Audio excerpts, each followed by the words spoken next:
en el gran y helado teatro de la historia rusa, donde el poder es una fuerza tan elemental como el invierno y la fe es tan profunda como la tierra negra, existen historias que desafían toda lógica. No son cuentos de hadas, sino pesadillas febriles, relatos de fantasmas que se hicieron de carne y hueso, y de imperios que se arrodillaron ante una mentira. Nos adentramos hoy en el corazón de la más extraña de estas sagas, en un tiempo de anarquía y desesperación tan profundo que fue bautizado como la época de las perturbaciones, la Smuta. Es la historia de un hombre que surgió de la nada, un espectro con un rostro, que afirmó ser el heredero perdido de un trono ensangrentado, y contra todo pronóstico, lo conquistó. Hablamos de Demetrio, el zar que reinó durante apenas un año, el hombre que la historia conoce como el falso Demetrio.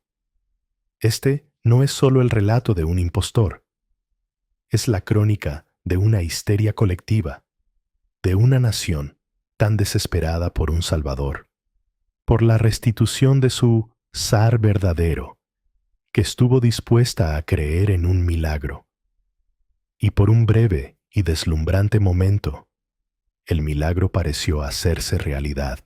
Este joven carismático y educado a la occidental tomó el Kremlin, fue coronado con el gorro de monómaco y reconocido incluso por la madre del príncipe al que suplantaba. Pero la corona que se gana con una ilusión se pierde con la furia del desengaño.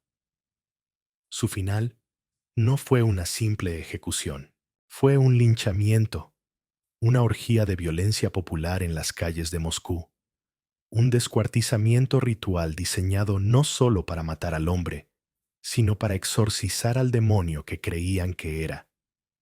Y ni siquiera la muerte fue el fin.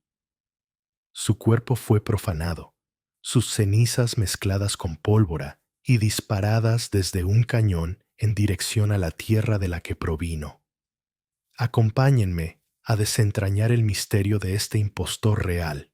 ¿Fue un simple monje fugitivo, un peón en un juego de poder polaco, o había algo más en él, un fragmento de verdad en su audaz mentira que le permitió, por un instante, convertirse en el amo de todas las Rusias? Su historia es un viaje a la locura del poder y a la facilidad con que la esperanza puede convertirse en un odio asesino. Para comprender cómo un fantasma pudo sentarse en el trono de Rusia, primero debemos descender a la cripta de la que surgió ese fantasma, el reinado de Iván IV, el Terrible. Iván no fue solo un zar, fue un cataclismo, una fuerza de la naturaleza que expandió el territorio de Rusia y la sumió en un abismo de paranoia y terror.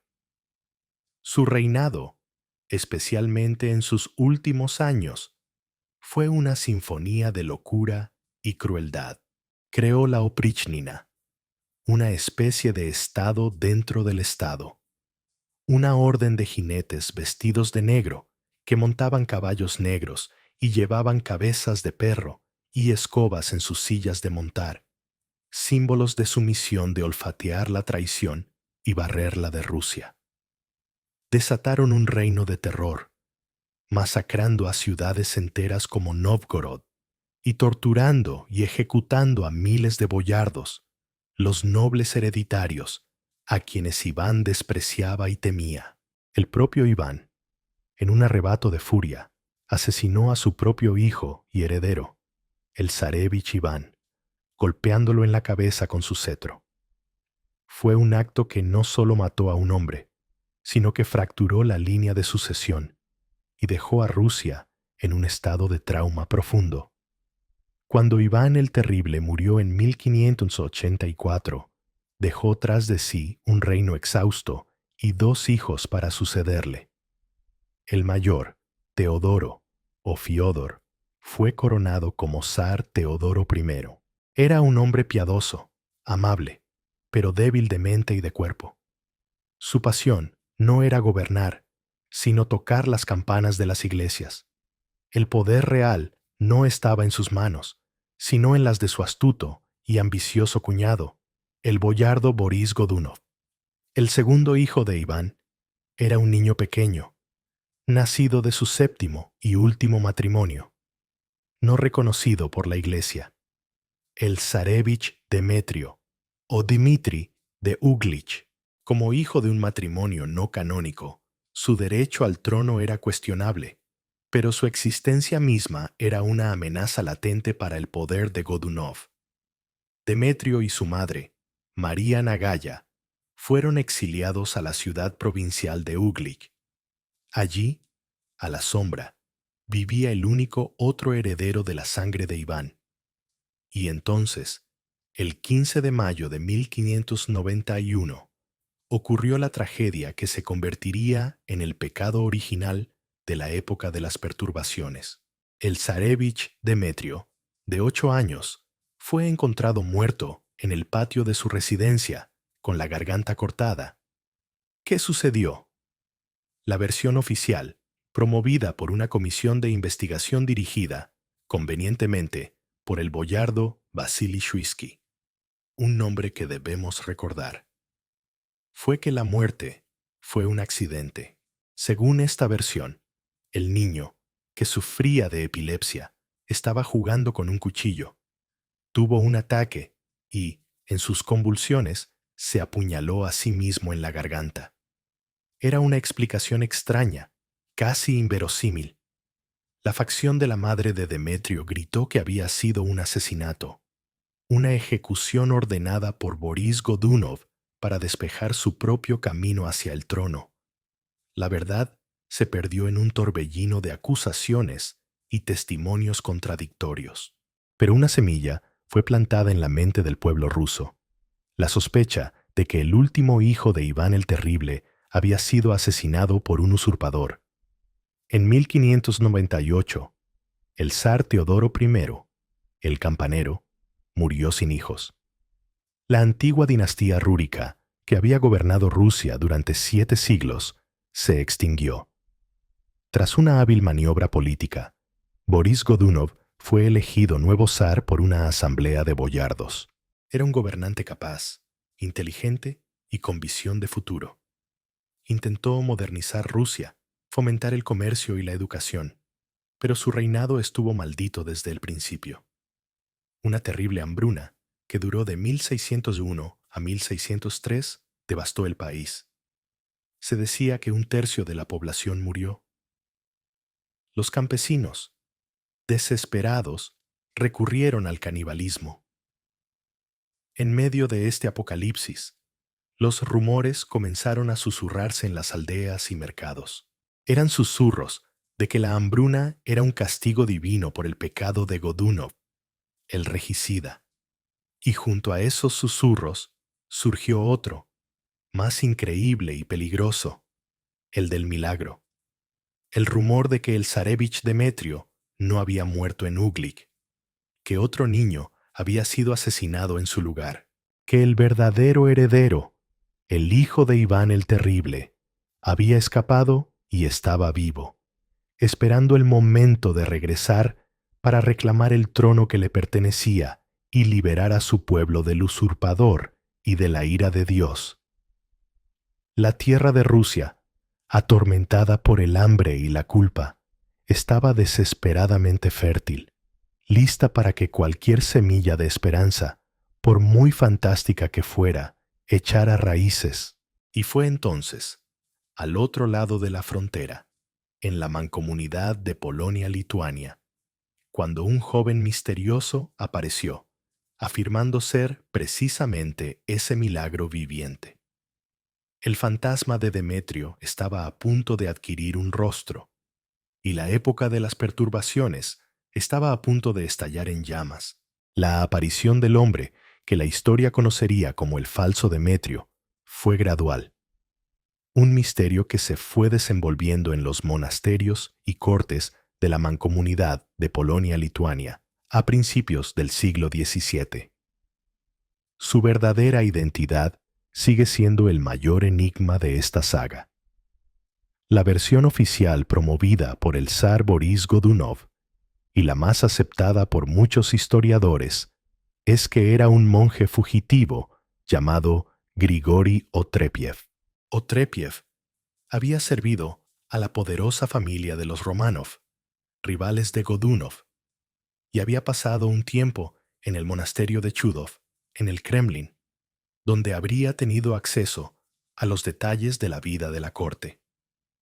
Era inteligente, ambicioso y, según los cronistas de Godunov, un borracho y un hereje.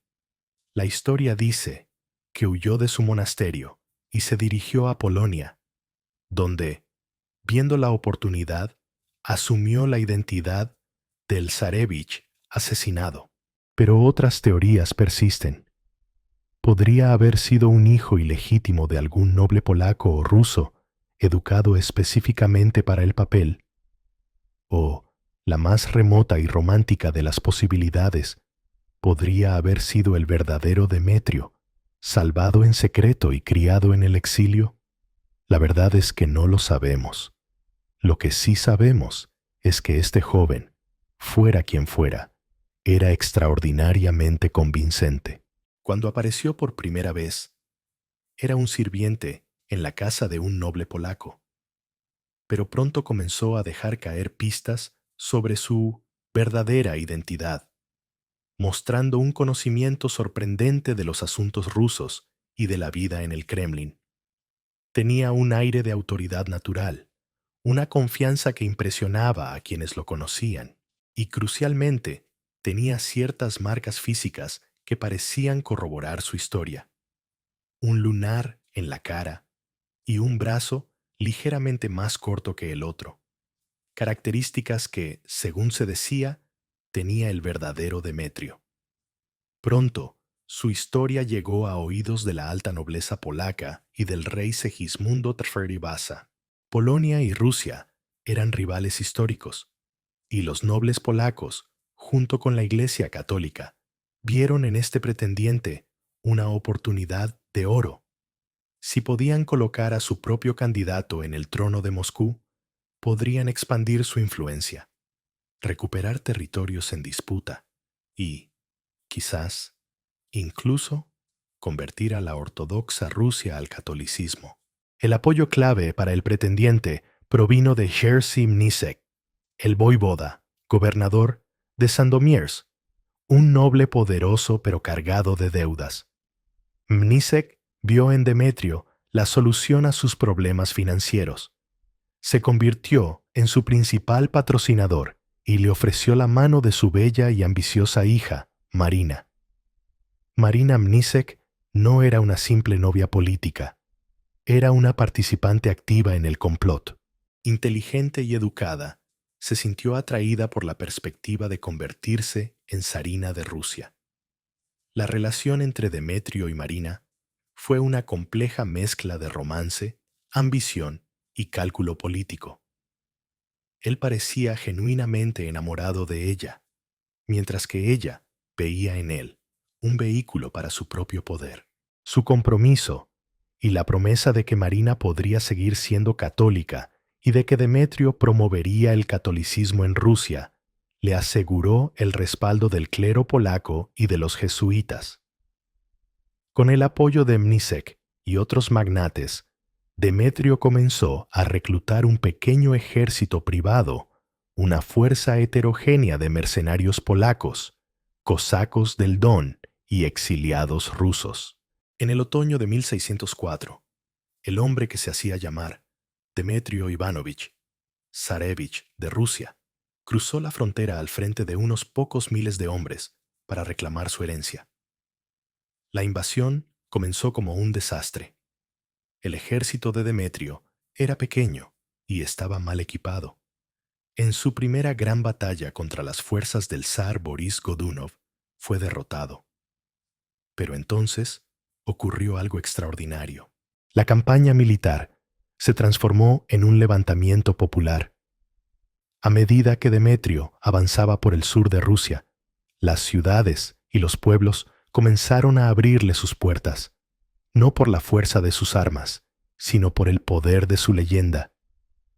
El pueblo ruso, devastado por el hambre y convencido de la culpa de Godunov, estaba desesperado por creer.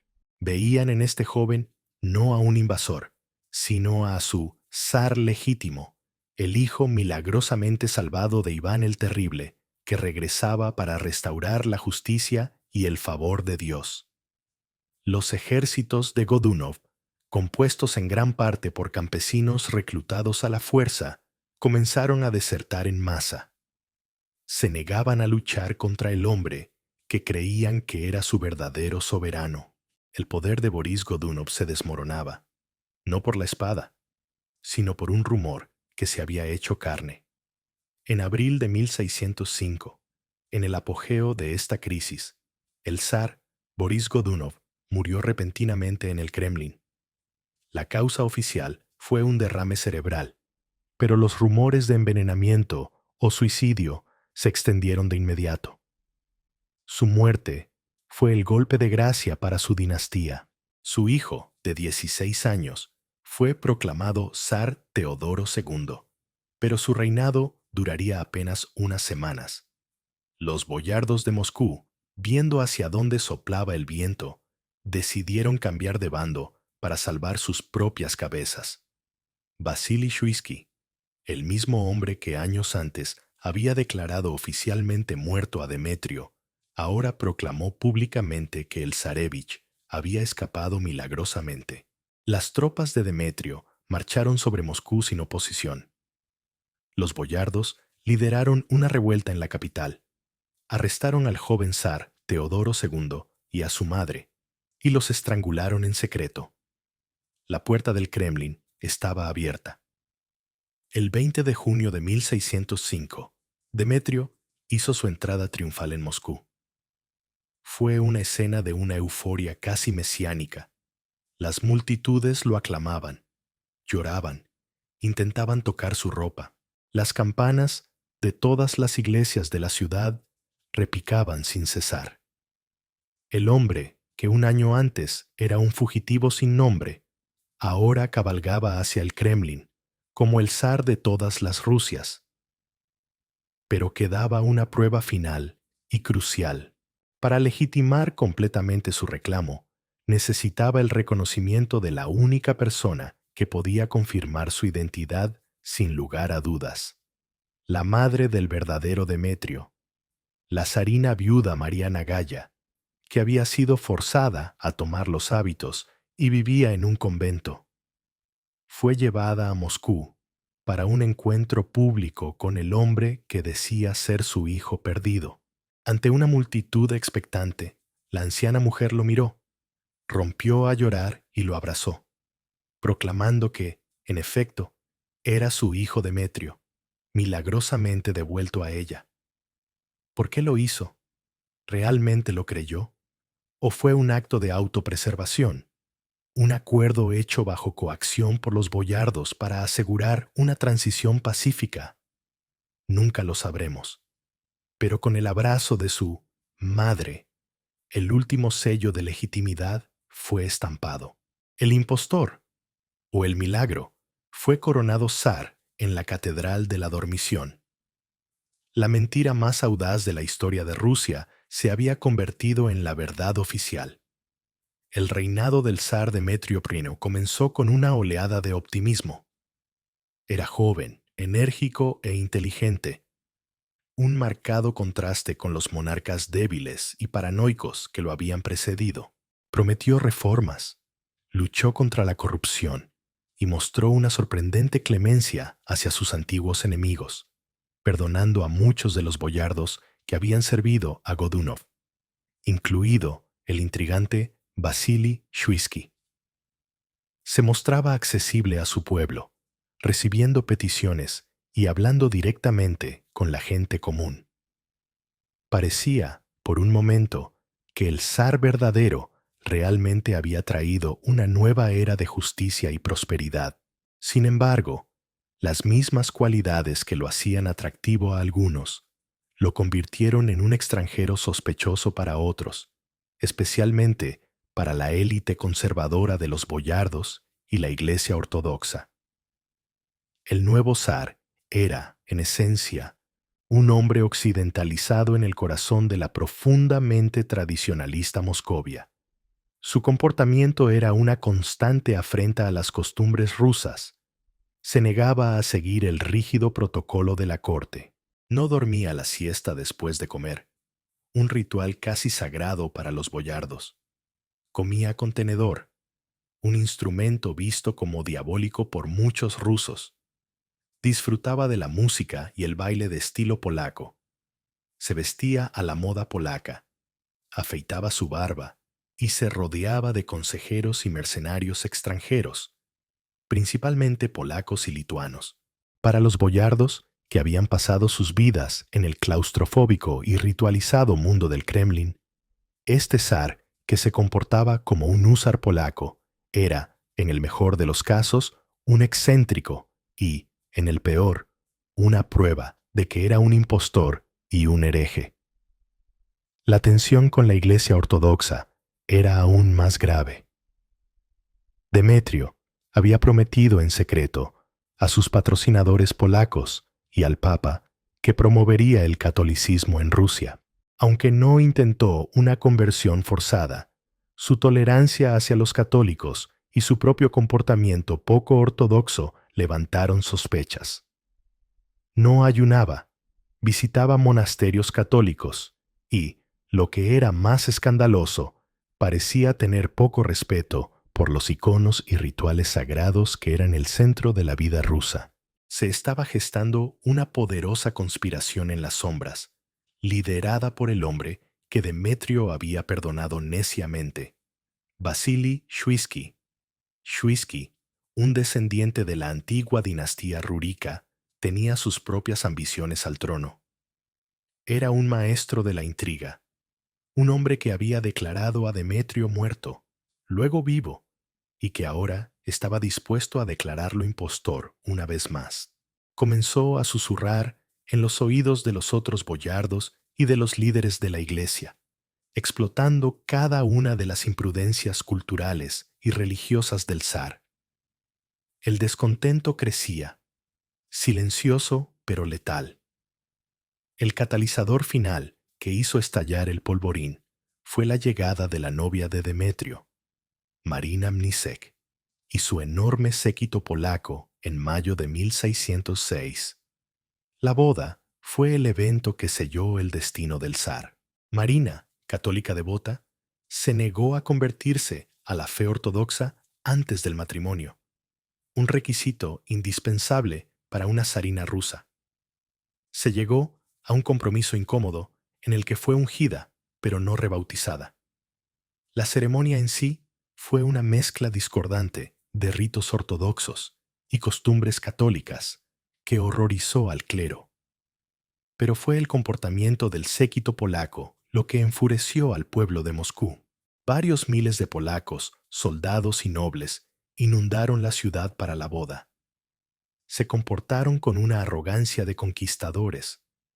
Bebían en exceso, se burlaban de las costumbres rusas, entraban a las iglesias sin quitarse el sombrero e intentaban confraternizar con las mujeres moscovitas.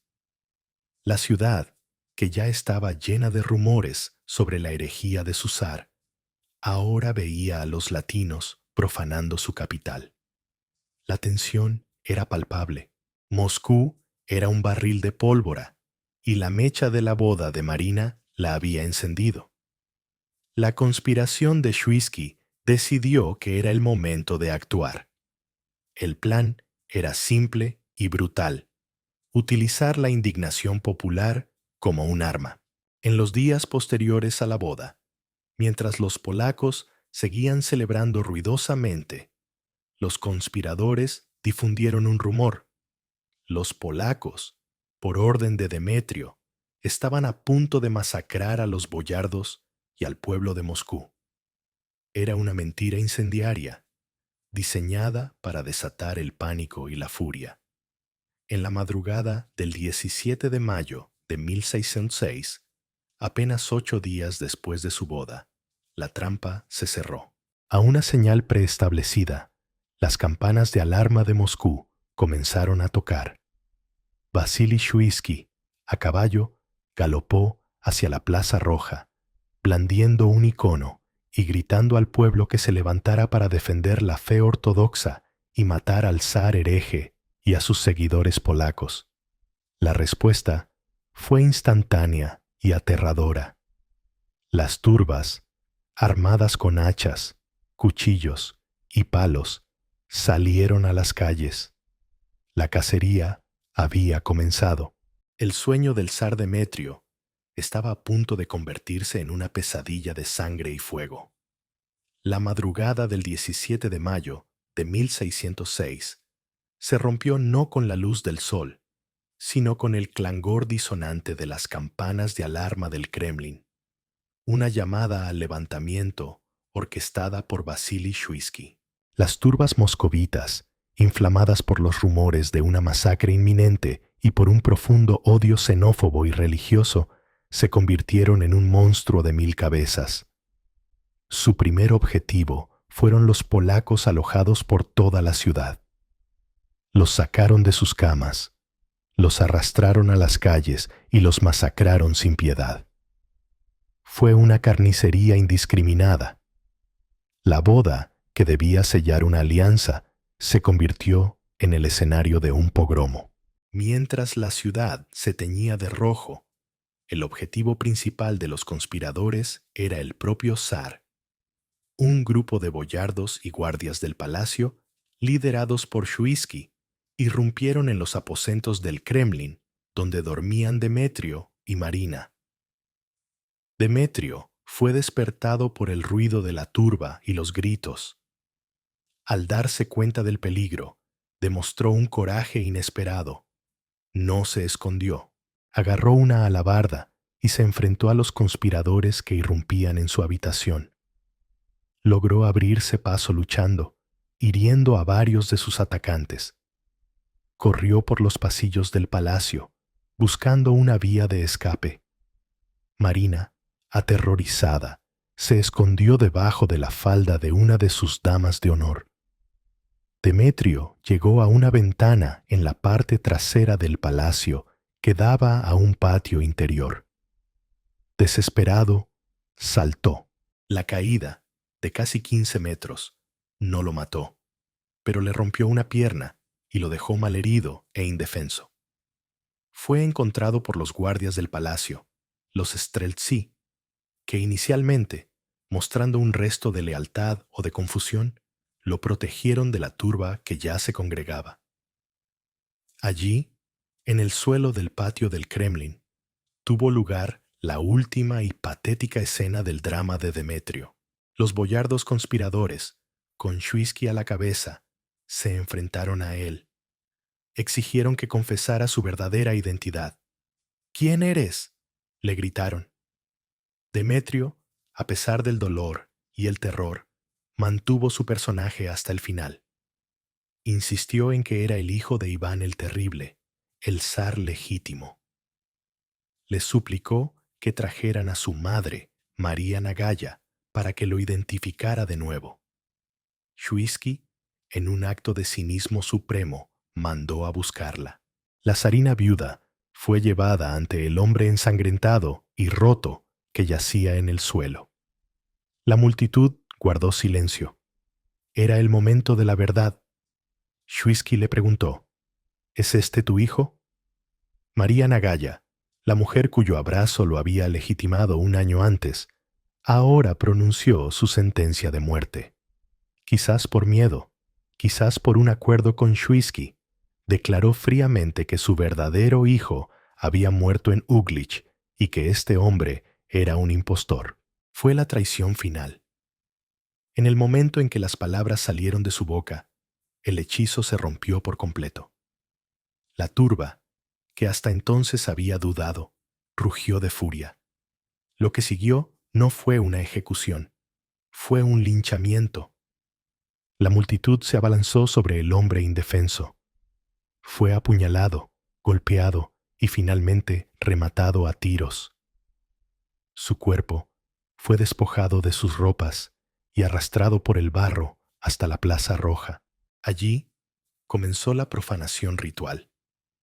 El cadáver del hombre que había sido zar fue sometido a una orgía de humillaciones póstumas. Le pusieron en el pecho el cadáver de uno de sus odiados consejeros. Le colocaron en la boca una gaita, un instrumento considerado ridículo y extranjero. Le pusieron una máscara grotesca en la cara. Durante 3 días, su cuerpo desnudo y mutilado yació en la Plaza Roja, expuesto a las burlas y los abusos de los moscovitas. Pero ni siquiera esto fue suficiente para calmar los temores supersticiosos del pueblo y de los nuevos gobernantes. La muerte de Demetrio no trajo la paz. Extraños fenómenos comenzaron a ocurrir, o al menos a ser reportados. Una helada antinatural cayó sobre Moscú en pleno mes de mayo, destruyendo las cosechas. Se decía que cuando intentaron enterrar el cuerpo en un cementerio para herejes, una tormenta surgió de la nada y desenterró el ataúd. El cadáver, se susurraba, no se descomponía. Se veían extrañas luces azules flotando sobre él por la noche. Para la mentalidad medieval rusa, estas no eran coincidencias. Eran pruebas de que Demetrio no era un simple impostor, sino un hechicero, un koldún, cuya alma maligna seguía rondando y maldiciendo la tierra. El miedo se apoderó de la ciudad. Shuisky, ahora proclamado zar Vasili IV, se dio cuenta de que tenía que destruir no solo el cuerpo, sino el espectro. Se tomó una decisión sin precedentes en la historia de Rusia. El cuerpo de Demetrio fue desenterrado una vez más. Fue llevado a las afueras de la ciudad, al pueblo de Kotli. Allí fue quemado en una pira funeraria. Pero ni siquiera el fuego se consideró suficiente. Recogieron las cenizas del hombre que había sido zar, las mezclaron cuidadosamente con pólvora y las cargaron en un gran cañón. Y en un acto final de exorcismo simbólico, apuntaron el cañón en dirección al oeste, hacia Polonia, la tierra de la que había venido el impostor, y dispararon. Fue el intento definitivo de expulsar su espíritu de la tierra rusa, de devolver el mal a su origen. El hombre que había llegado a Moscú como un milagro, la abandonó como una bocanada de humo y ceniza. Su reinado había terminado. Pero la época de las perturbaciones, el caos que él había encarnado y desatado, no había hecho más que empezar. El asesinato de Demetrio y la expulsión simbólica de sus cenizas no cerraron la herida de Rusia. La abrieron aún más. Vasili Shuisky, el maestro conspirador, se sentó en un trono inestable, su legitimidad manchada por el regicidio. Su reinado fue un desastre. La hambruna continuaba, las revueltas campesinas estallaban, y lo más importante, el fantasma que creía haber exorcizado se negó a morir.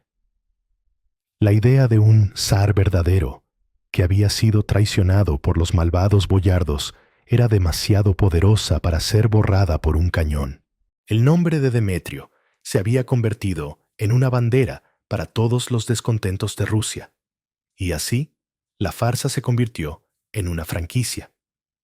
Apenas un año después de la muerte del primer falso Demetrio, apareció un segundo. El falso Demetrio II, cuya verdadera identidad es aún más oscura que la del primero, surgió en la frontera polaca. Era un personaje mucho menos convincente, pero el momento era propicio. Reunió un ejército de mercenarios polacos, cosacos y rebeldes rusos, y marchó sobre Moscú.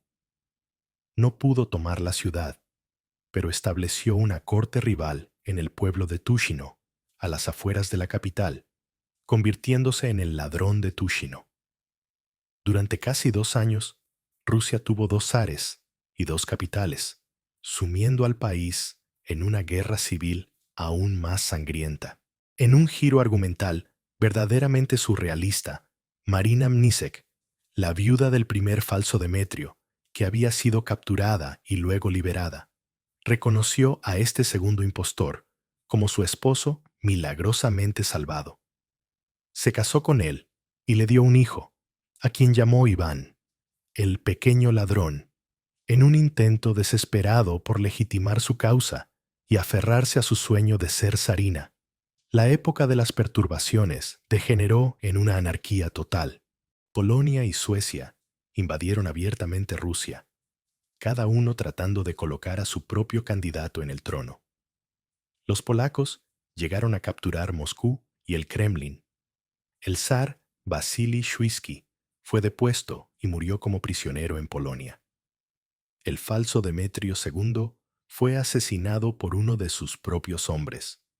Y como si la saga no fuera lo suficientemente extraña, apareció un falso Demetrio III. La nación rusa, sin un zar legítimo, invadida por extranjeros y desgarrada por la guerra civil, estaba al borde de la extinción. Fue este momento de crisis extrema el que finalmente provocó una reacción nacional. En 1612, un ejército popular, liderado por el príncipe Dmitri Posarsky y el carnicero Kuzma Minin, se levantó, expulsó a los polacos de Moscú y restauró un sentido de orden.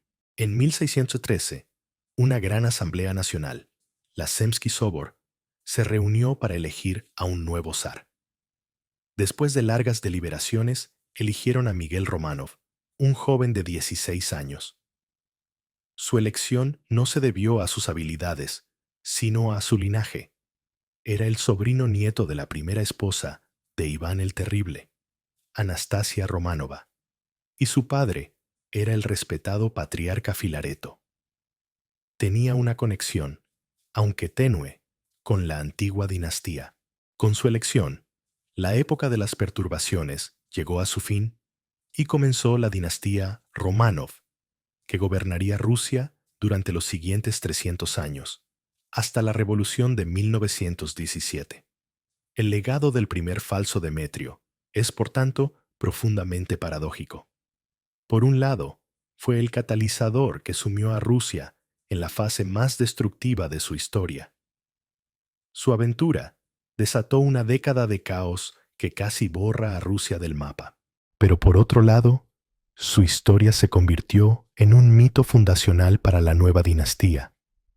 Los Romanov y los historiadores posteriores lo pintaron como el impostor diabólico, el hereje católico, el títere de los polacos, cuya expulsión representó la victoria de la verdadera fe ortodoxa y del alma nacional rusa. Se convirtió en el villano perfecto, el otro contra el cual se podía definir la identidad de la nueva Rusia. Su historia se convirtió en un tema recurrente en el arte ruso, una fuente de fascinación inagotable. El poeta Alexander Pushkin escribió su gran drama histórico, Boris Godunov, y el compositor Modest Mussorgsky lo convirtió en una de las óperas más grandiosas y sombrías de todos los tiempos.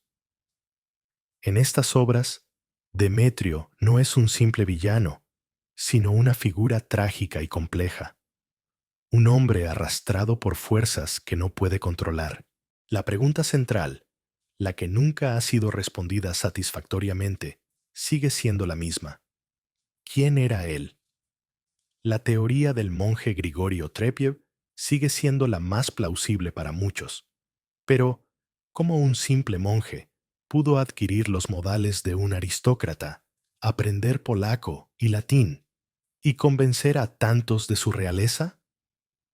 ¿Y por qué su propia madre lo reconoció? ¿Fue solo miedo, o vio en él un parecido, una chispa que la hizo dudar, aunque solo fuera por un instante? ¿Y qué hay del propio Demetrio? ¿Era un cínico manipulador desde el principio? ¿O era un hombre que, a fuerza de representar un papel, llegó a creerse su propia mentira, convenciéndose a sí mismo de que era, en efecto, el zarévich perdido, destinado a gobernar? Su audacia, su carisma y su trágico desconocimiento de la cultura que pretendía gobernar sugieren una personalidad de una complejidad extraordinaria. Quizás era el estafador definitivo,